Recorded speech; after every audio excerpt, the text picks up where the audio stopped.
Makauban nato sa atong istorya ta ang spokesperson information officer ng Social Security System SSS Davao. Naakaroon si Sir Dennis Calo para hisgutan nato ang mga programa sa SSS o mo entertain punta og few questions no sa mga na about no sa ilang problema o gusto nila nga mahatagan og kaning tubag no gikan sa SSS. Sir Den, sunahon sa nato unsa ang mga programa karon sa SSS para sa inyo mga miyembro. Ang ato ang mga programa karon, Ma'am Ruth, nga ang ato ang pagkampanya sa Run After Contribution Evaders campaign, batok sa ato ang mga delinquente nga mga employers nagapadayon. Actually ginabuhat na kini nato every month. Tanan natong mga branches nationwide is nagakandak na gyud ani nga programa tungod kay nakitaan pud kini nato nga effective siya. Nga ma-inform nato og ma-remind nato ang mga employers delinquent man o dili sa ilang mga obligasyon sa pagbayad sa ilang contribution sa ilang mga employees.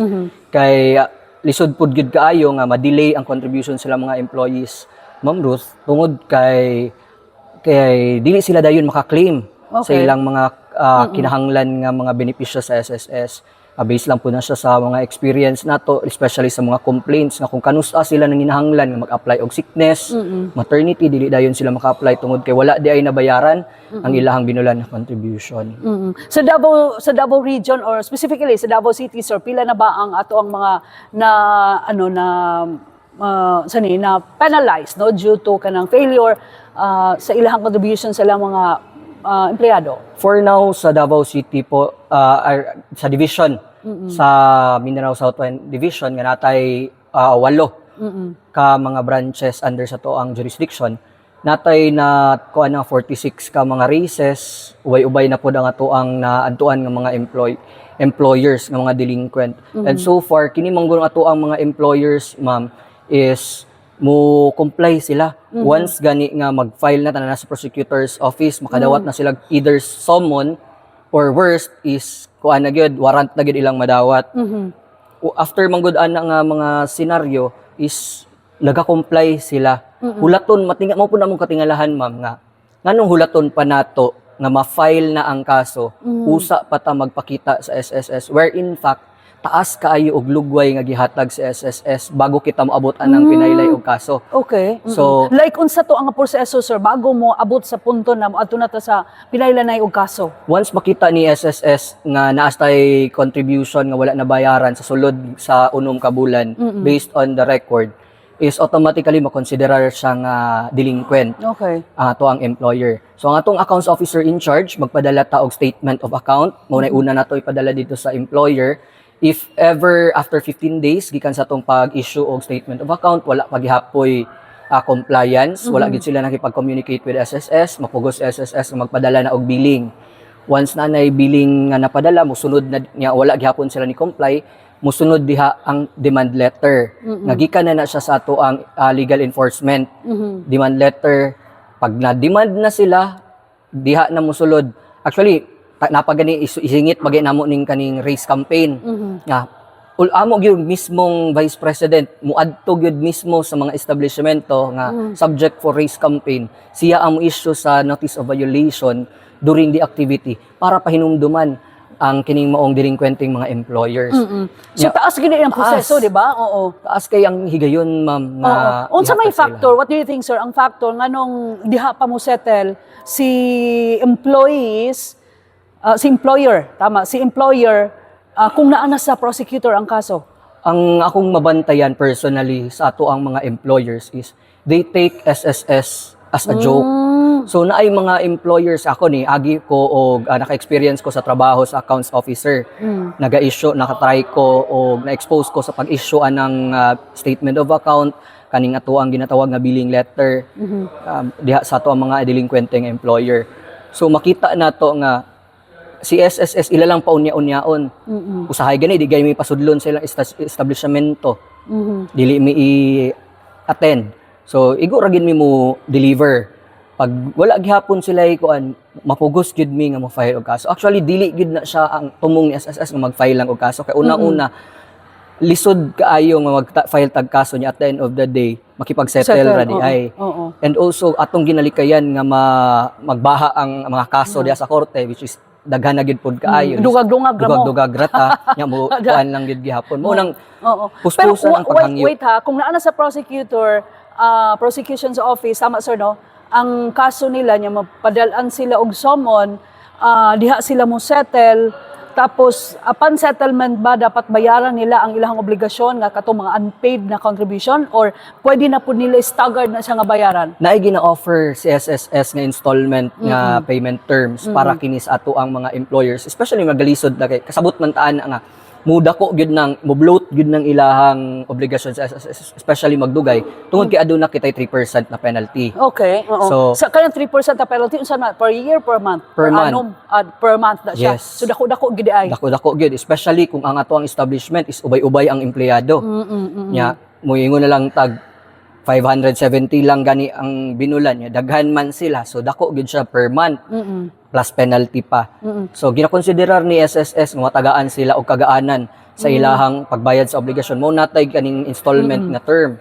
Sa atong installment term ato lang pong ipahibalo sa ato ang mga members kay mao na ilang concern nga kung mag-installment si employer unsaon ang amo ang panginahanglan sa mga benepisyo ni SSS. Dili mi ka-apply kay maghulat mi nga makompleto ilang kan.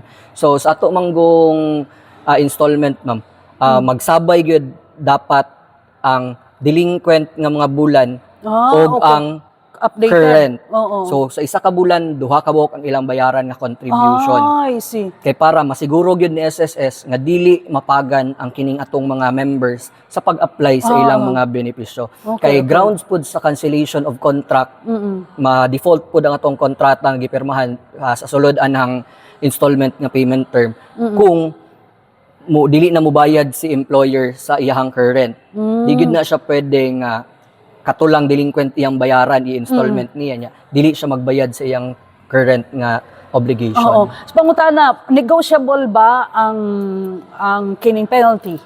Ang penalty ma'am wala tay gina-offer na karon nga kaning atong ginatawag nga condonation of penalty. Ang nag-offer lang tani ana kani adtong 2019 and 20 which is under pandemic. Okay. So kung ugaling ang ilang mga delinkwente is nahitabo atong naatol atong 2019 or 2020, pwede sila mo apply og condonation for that certain period lang. Oo. Pero after that walay condonation. So buot pasabot babayaran gyud ni SSS ang penalty og ang principal. Oo. The next question, unsa kasagaran ang mga nature sa businesses sir nga grabe ka mga gahi jud mo bayad sa contribution sa ilang mga empleyado?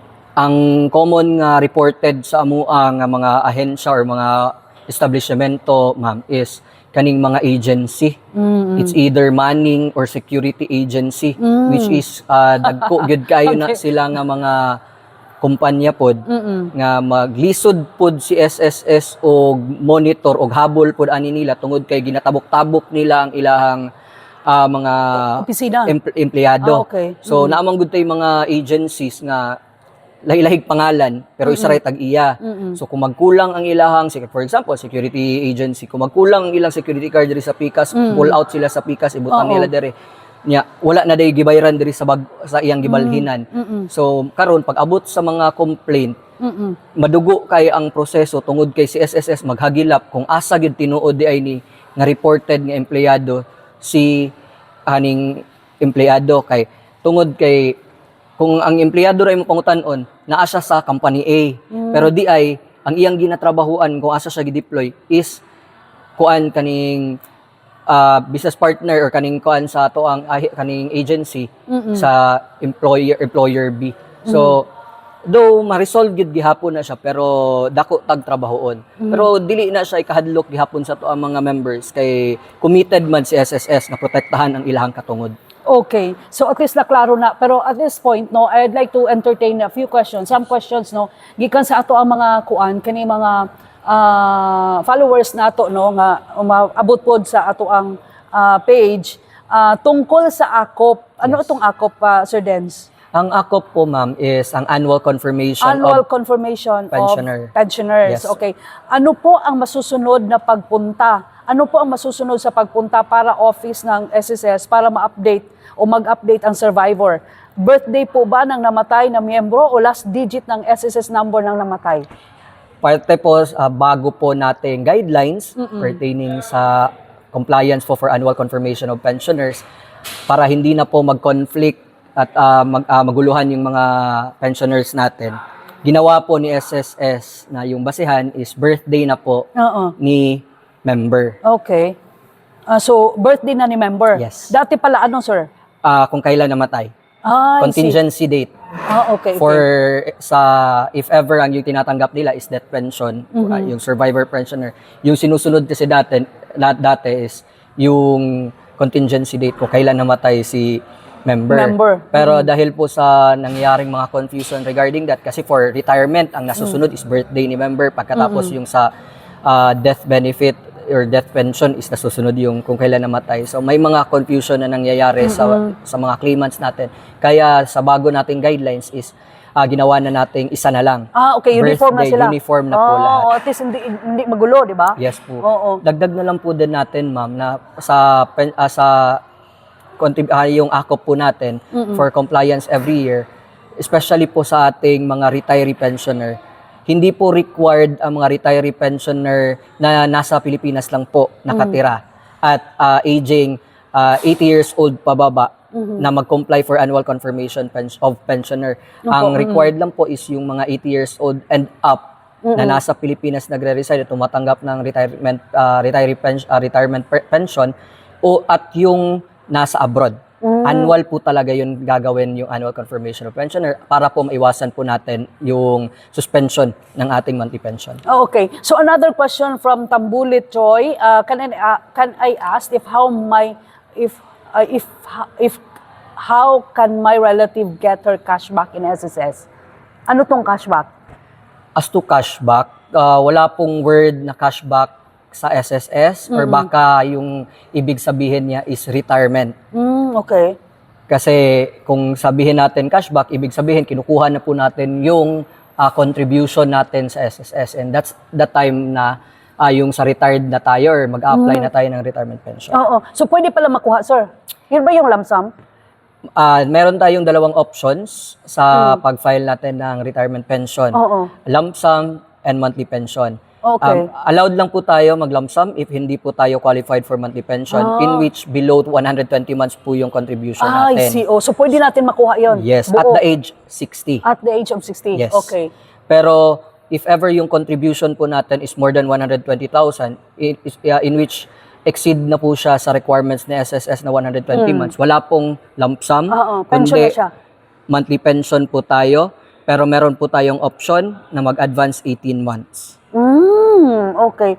So yung advance 18 months, paano yan? So hindi ka makatanggap ng 18 months na pensyon? Yes po. Kasi Then on the in-advance mo. Yes po. On the 19th month, magsa-start na po yung monthly pension. Oo. At least meron pa ring option, di ba? Yes. Oo. Akala ko kasi parang kung hindi ka na qualified sa lump sum, doon ka na talaga, no choice, magtatanggap ka na ng pension. Hindi so po, meron pala din solution doon, may option pa rin, 18 months, pwede mo makuha cash. Yes po ma'am, para din po na mabigyan po natin itong ating mga bagong pensionado ng fund na pwede nilang gamitin panimula sa either negosyo or kung meron man silang gustong bilhin bago pa man nila matanggap yung monthly pension nila.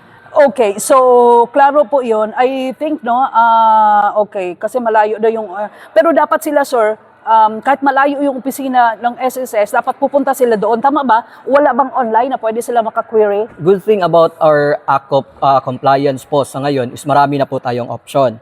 Unang-una is yung over-the-counter na submission. So pupunta po si member or si pensioner sa office ni SSS. Subalit kung if ever may mga problema tayong ma-encounter, for example, malayo yung SSS branch, maaari na pong mag-comply through mail, email, or magpa-schedule po tayo ng Skype, Viber na interview. So pwede 'yon. Yes po. At pwede din po natin, ipadala po natin sa ating authorized person. Meron lang po tayong karagdagang requirements if ever po hindi personal na makapunta yung member natin sa office ni SSS. At ito po yung picture na nakahawak sila ng newspaper na makikita po sa picture yung date at yung headline ng newspaper, dapat current. Then, if ever walang newspaper, kasi may iba na nahihirapan na talaga daw sila maghanap kung saan makabili ng newspaper. So, pwede din po yung news sa TV na makikita yung crawler, makikita yung date, yung time, tapos yung balita.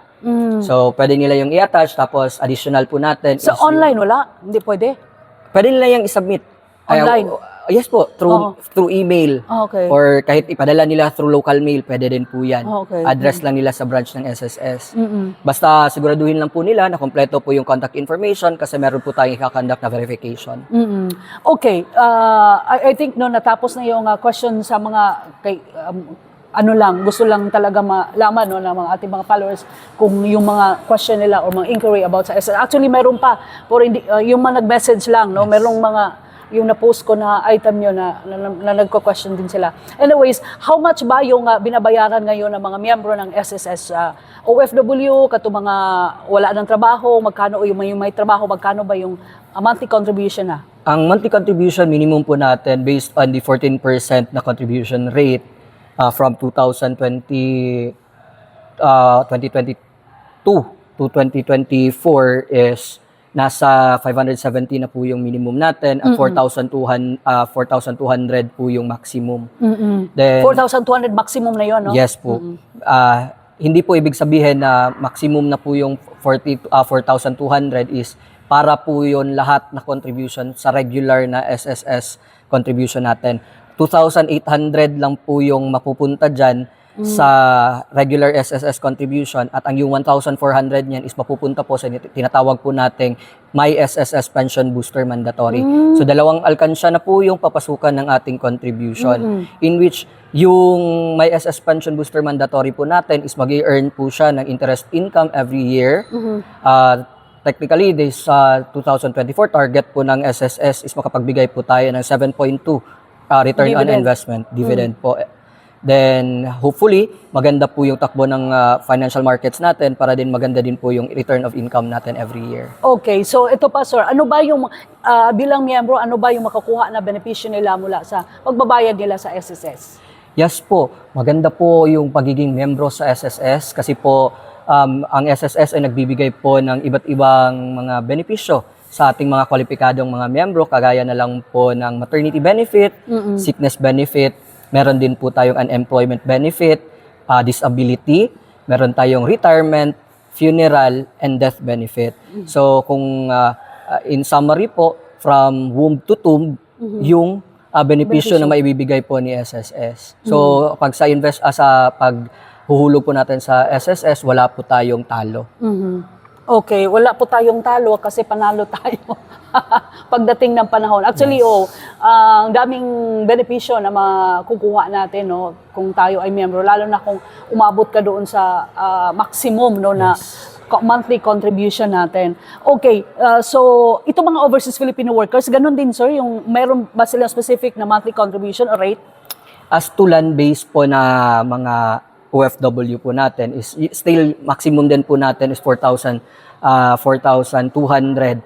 Magiging 4,230 lang siya kasi meron po tayong tinatawag na employees compensation na madadagdag po sa monthly contribution nila. Oo. So para may idea lang no, yung mga miyembro natin at saka gustong magpamiyembro ng SSS, magkano ba ang pension kung ang monthly contribution mo lang ibinabayaran ng 500 something? Ang minimum po kasi natin na pension rate natin na tinatanggap po average ng ating mga pensioners is nasa 2,000. Na dati po, minimum po talagang tinatanggap is 1,000. Kasi po, based on the computation formula na ginagamit ni SSS, meron po tayong ginagamit na tatlong formula in which, whichever is higher, yun po yung ibibigay natin sa ating mga members. So, as to ngayon, na meron na po tayong additional na 1,000 increase care of PRRD. Yung pinirmahan niya na 2,000, supposedly 2,000 increase. However, 1,000 lang po yung nakayanan ni SSS na ibigay sa ating mga pensioners for now.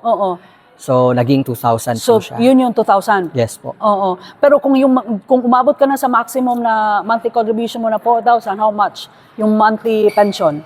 Kung monthly pension lang po yung babasehan natin, hanggang 2,800 lang po talaga yung computation SSS for all the benefits na matatanggap natin. Kasi yun lang yung maximum na for a regular SSS contribution, 2,800. In which, technically, based on the record, ang average po na maximum na tinatanggap po ng ating member pensioner as of June 2024 is umaabot po ng around 21,000. Pero Yun na yung pinaka-maximum, sir, na matanggap? for now. For now? Kaya nga po, So, hindi pala totoo yun na umabot ng 80,000 or nga something like that? wala pa po tayo sa record na nakita na umaabot po ng ganyan. Kasi naman po, limitado po yung contribution na pinababayad ni SSS based on the set standard na nasa batas po. So, So, akala ko yung mga, sino ba na nagsasabi na yung pensyon nila umaabot ng 80,000 or baka accumulated na yon sa GSIS, SSS, mga ganyan. Siguro po, ma'am. Kaya nga po, meron po tayong ino-offer na yung tinatawag nating My SSS Pension Booster para naman po madagdagan po ng ating mga members, especially kung yung focus nila is maghanda talaga ng mas mainam na retirement age or retirement na pension matatanggap nila, is meron silang option na dagdagan, especially kung willing pa silang magbayad more than the monthly contribution set by SSS. Okay, itong tanong na to, mag-matter ba yung length ng year o years na binabayaran mo, na nagbabayad ka ng SSS sa pension mo? Pwede po, ma'am. Maka-apekto siya? Yes, ma'am. Kasi No. po, based po sa computation Kung formula. umabot ka na, for instance, umabot ka na ng 20 years of paying sa SSS, lalaki yung monthly pension mo. Ganun ba yun? Depende po, ma'am. Kasi kagaya po sa sinabi ko kanina, may tatlong formula po tayong gagamitin. Unang-una is based on the amount Okay. na nabayad natin for the duration hanggang nag-retire tayo. Pangalawa is yung number of credited years of service or CYS na tinatawag natin, yung basihan. Yung pangatlo. So kung sa tatlong formula na gagamitin ni SSS for computation, kung alin po yung may pinakamalaking sum, is yun po yung ibibigay natin sa ating mga member pensioners. Okay. So ito na lang, sir. Magkano nga yung burial benefit ng miyembro ng SSS? Base po sa bagong guidelines ni SSS, ang funeral benefit po natin is hindi na po kagaya dati na kahit meron lang po tayong 1 month contribution is automatically is 20,000 kaagad yung matatanggap natin. So based on the new guidelines, ang funeral benefit is variable na po sa kung ilan po yung nabayad natin or kung magkano yung total na contribution natin. If ever po below 36 months po yung contribution natin or ng namatay na member. So bali 36 months below, 3 years yan, di ba? Yes po, ma'am. Is Kung below 3 years ka, 12,000 12,000. yung matatanggap ng claimant. Oo. And if ever 36 months and up, i-compute na po yan ni SSS base po sa total contribution. So maximum po natin is 60,000. So pinababaan natin yung minimum pero pinataasan din naman po natin ang maximum. Para din po maramdaman po ng ating mga members at yung mga, especially yung mga claimants na patas po yung pagde-distribute ni SSS ng kanyang benefits. Kasi mahirap naman din po yun, nagbayad lang ng 330 before, isang buwan lang, bibigyan po natin automatically ng 20,000. So for now, nakabase din po yung claim nila for funeral benefit sa kung magkano po yung nagastos sa pagpapalibing or pag-prepare ng yung namatay na member. So if ever, ang approved na funeral benefit ni SSS, pagpapalagay na lang po natin is 60,000. Subalit yung naipakitang resibo ni claimant is nasa 30,000 lang.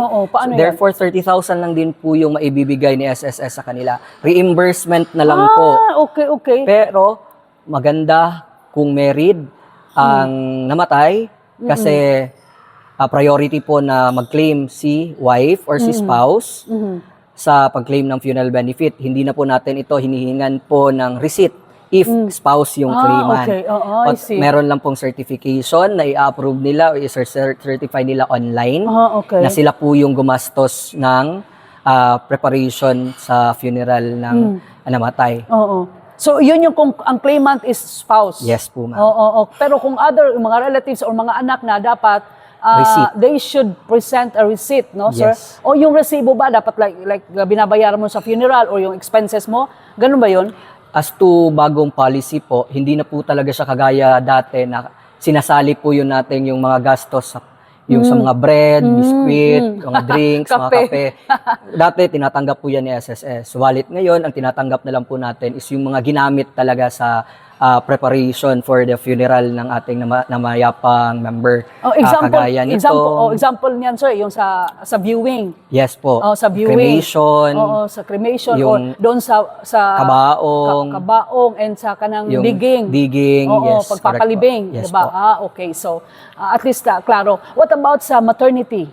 As to maternity benefits po, ma'am, mas pinadali po ni SSS ang ating pagpoproseso ng ating maternity benefit dahil sa kadahilanan pong ito ay ginagawa na through online.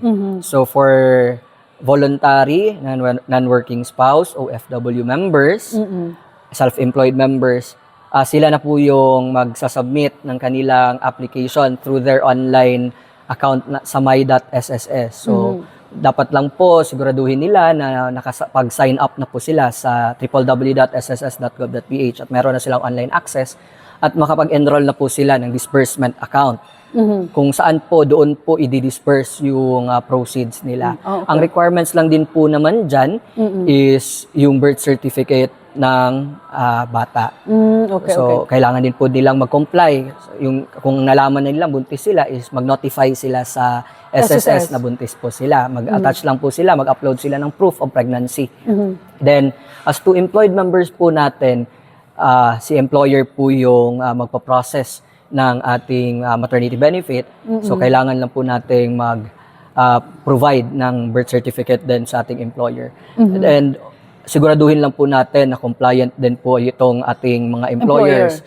Kasi si employer is mandated din by law na i-advance po yung maternity benefit natin sa ating mga empleyado by that time na nag-maternity leave na po siya. Okay. So, yung kalakaran po kasi, marami pong mga employers na hindi po yan sinusunod. Hinihintay nila manganak na po yung member employee nila bago nila ibigay po yung benepisyo galing po sa SSS, which is mali po yun. Okay. At least naklaro na po yung mga yung mga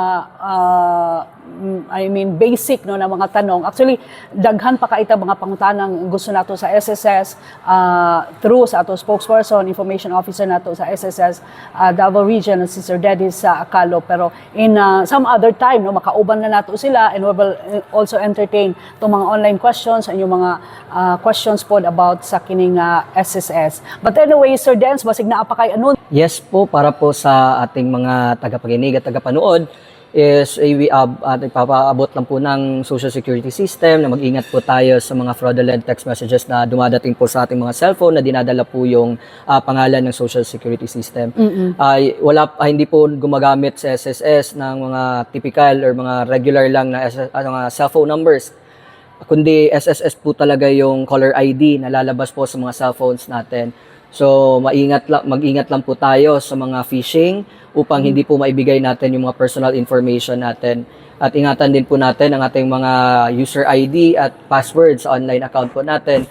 Kasi once po ma-compromise yan, maaari po ito magamit sa hindi po mabuting mga intentions sa mga tao na may mga masasamang intensyon na gamitin po yung mga personal information po natin, ma'am. Okay, sige lang po guys, kay makauban na po nato na sa sunod nga chance pa opportunity nga makauban nato si Sir Dennis Calo din sa ato ang istorya ta. Sir Dennis, daghang kayong salamat sa mga katinawan o sa kining mga clarification na po o sa mga tubag no gikan sa ato ang mga viewers. Thank you so much. Kini ang ato ang istorya ta. Bye.